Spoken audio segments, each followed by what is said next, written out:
শুভ সকাল আমার প্রিয় পরিবার, তোমরা সবাই কেমন আছো? আশা করি সবাই ভালো আছো, সুস্থ আছো। আমরাও ভালো আছি। আজকে সকাল সকাল ভাবছি মুড়ি তো যেহেতু ঘরে নেই, তো একটু খিচুড়ি রান্না করব। গরম গরম খিচুড়ি, আর বাইরে মুষলধারায় বৃষ্টি, কেমন হয় বলো তো?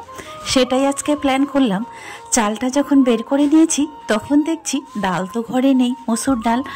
আর মসুর ডাল না হলে খিচুড়িটা তেমন একটা ভালো হয়নি।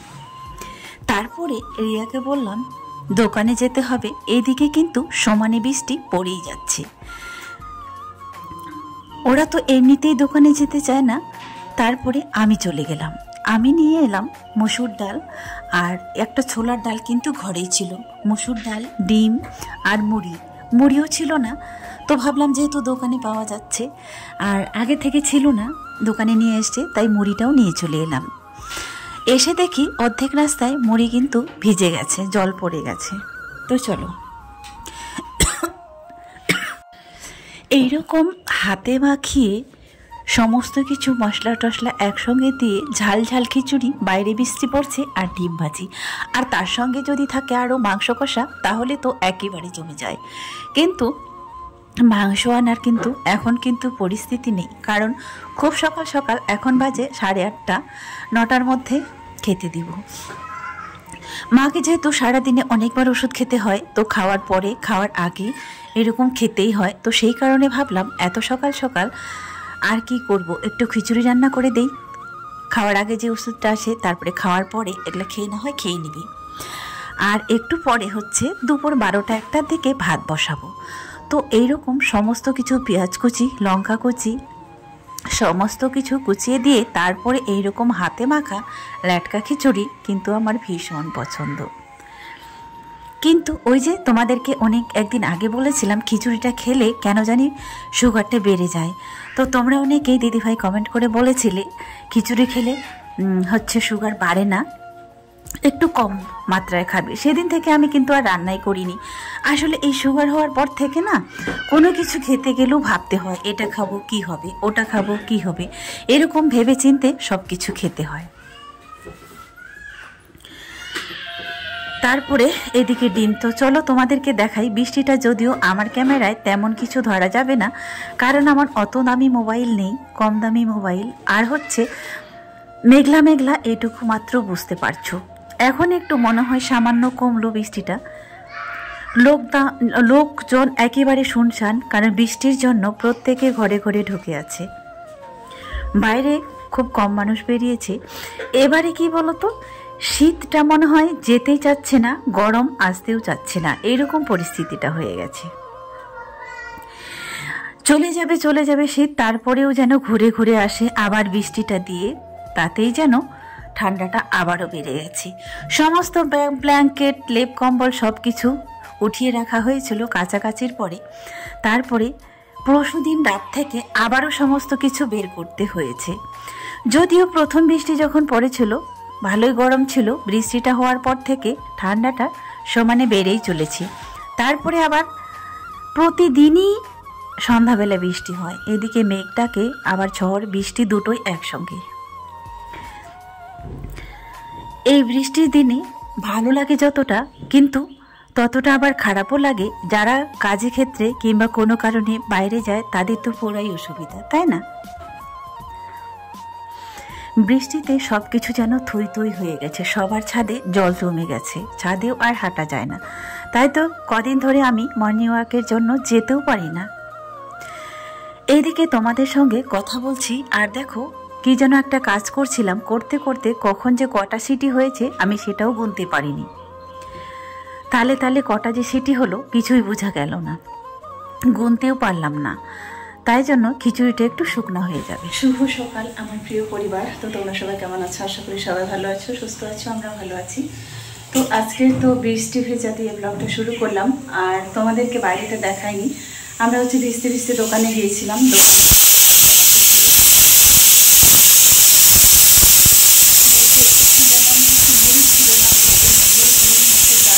খিচুড়িটা নামিয়ে দেখি পুরাই শক্ত হয়ে গেছে, আর একটা হয়তো 2টা সিটি কিংবা একটা বেশি হয়ে গিয়েছে। আমি আসলে কাজের তালে তালে ভুলে গিয়েছিলাম। তারপরে হচ্ছে ডিমটা ভেজে নিলাম।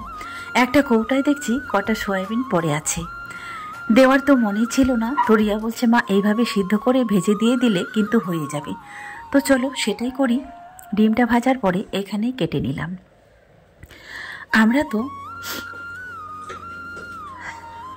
4 জন মানুষ, 4টাই পিস করে নিলাম। চলো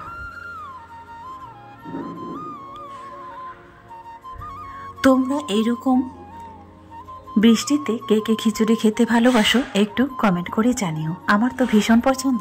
আসলে কি বলতো, পছন্দের জিনিসগুলো ওই যে একটা মরণব্যাধি রোগ দিয়ে দিয়েছে, এটার কারণে পছন্দের জিনিসগুলো খেতে পারি না এখন আর। মিষ্টি আমার বরাবরই খুব কম পছন্দ ছিল, মিষ্টি আমি বরাবরই খেতে পছন্দ করি না, তাতেও কিন্তু সুগার হয়ে গেল। আমি আগে ছোটোবেলায় বুঝতাম যে সুগার শুধু তাদেরই হয় যারা বেশি মিষ্টি খায়, কিন্তু আমার ধ্যান ধারণা পুরোটাই ভুল ছিল। যারা মিষ্টি খায়নি তাদেরই দেখছি সুগার হয়ে গেছে, যারা অতিরিক্ত পরিমাণে মিষ্টি খেতে দেখেছি তাদের কিন্তু এখনও কোনো কিছুই হয়নি, সুগার তাদেরকে টাচ করতে পারেনি। কি যে এটা কি হচ্ছে আমি নিজেও বুঝতে পারছি না। তো চলো সবার থালা দিয়ে দিয়েছি। খিচুড়িটা যদিও লেটকা করতে চেয়েছিলাম কিন্তু একটু শক্ত হয়ে গেল, তো কি আর করা যাবে। চলো খাচ্ছি আর সবাই মিলে গল্প করছি। রিয়া বলছে মা দেখতে দেখতে ঈদ তো চলেই এলো, আমাদের কিন্তু কোনো কিছুই কেনাকাটা এখনো শুরু করিনি আর করিনি। আসলে মা যে অসুস্থ না, মা এসে আছে সেই একটা ধ্যানে চিন্তায় আছি মায়ের অসুস্থতা নিয়ে। তাই কখন যে ঈদ হলো, কটা রোজা হলো, আমার মাথা থেকে সব কিছু যেন চলে গিয়েছে, মনেই রাখিনি।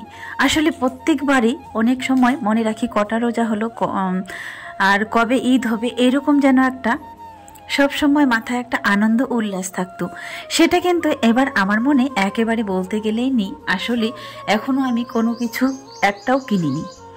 তো চলো রান্না বান্নাও ভাত দুপুরের হয়ে গেছে, সেটা কিন্তু আজকে আর তোমাদেরকে দেখাতে পারিনি, কারণ সকালে রান্না বান্না দেখিয়েছি, সেই কারণে আজকে আর দেখাইনি। তো এটা আমি যেটা দিয়ে ভাত মাখাচ্ছি এটা কি বলো তো, অনেকেই তোমরা হয়তো দক্ষিণবঙ্গের মানুষ জানো না, এটা কিন্তু হচ্ছে শীতল শুটকি। এটা হচ্ছে শুকনা মাছ দিয়ে বানাতে হয়।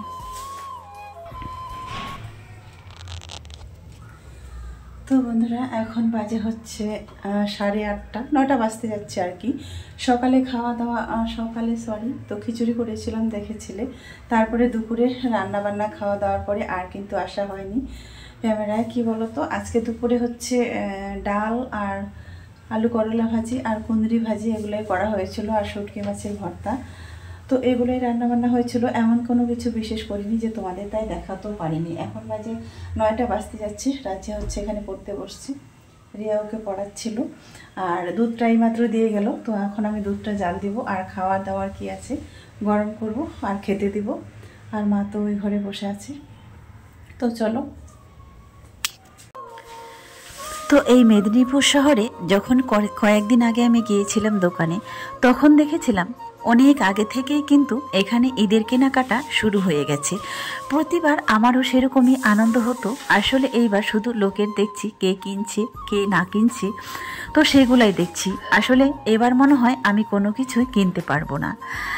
কেনাকাটা তো দূরের কথা, কিন্তু এই যে ঈদের সেমাই চিনি মশলা সমস্ত রকমের জিনিস এগুলাই কিন্তু এখনও আমার কেনা হয়নি। কারণ ওই যে বাবার বাড়িতে গিয়েছিলাম আবার আসলাম, এই আসা যাওয়া করতে করতে আর অত দূরের রাস্তা, বুঝতেই পারছো এতেই আমার যেন অনেক টাকা খরচা হয়ে গেল। এবার ঈদে সেরকম কিছু করতে পারবো না। ভিজতে ভিজতে দুধওয়ালা হচ্ছে দুধ দিয়ে গেল। তো চলো এবার হচ্ছে দুধটা একটু জাল দিয়ে দিই।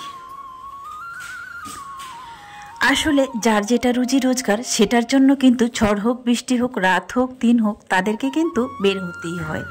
হ্যাঁ, একটা সময় আমারও সেরকমই ছিল পরিস্থিতিটা। যতই রৌদ্র হোক না কেন, ছাতা ফাটা বৃষ্টি হোক না কেন, কাঠ ফাটা রোদ হোক না কেন, আমি কিন্তু ঘরে বসে থাকতেই পারতাম না। প্রতিটা দুপুর, প্রতিটা সন্ধ্যা, প্রতিটা রাত্রি সেই আমার একটাই মাথায় থাকতো, পড়াতে তো আমাকে যেতেই হবে, যেই হোক না কেন। রাতের বেলায় এখন কিন্তু দুধটা জাল দিচ্ছি আর তোমাদেরকে দেখাচ্ছি। এখানে আমার একটা বেগুন গাছ ছিল, আমি বাড়িতে যাওয়ার কারণে বেগুন গাছটা কিন্তু জলের অভাবে শুকিয়ে মারা গেছে। যদিও আমাদের গাছের উপর নির্ভর করতাম না, গাছের লঙ্কা কিংবা বেগুন এগুলোর পর কম নির্ভর করলেও কিন্তু ওই যে একটা যে শোভা ছিল সেটা কিন্তু দেখতেও ভালো লাগতো। একটা বেগুন ধরে থাকতো, গাছে কয়েকটা লঙ্কা ঝুলে থাকতো, তাতেই যেন গাছটার অনেক শোভা পেত। কিন্তু গাছটা মরে যাওয়াতে কিন্তু জীর্ণ শীর্ণ কেমন জানি দেখতেও খারাপ লাগছে।